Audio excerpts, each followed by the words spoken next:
Konyani yana yaxshi ko'rgan tarafim judayam insonlari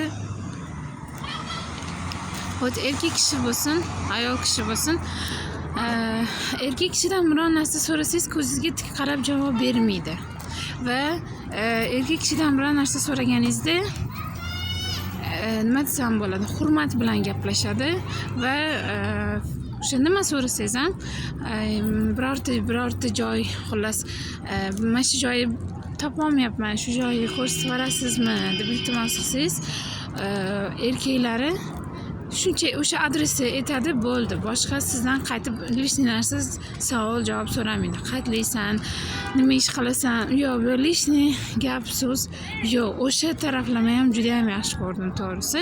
Erkak kishilarda hech qanaqa bir yomon ma'noda sizga yomon ko'z bilan qarashmas ekan. Ayollari ham juda ham mehribon. Yapmak ister miyiz? Yo'q, teşekkürler.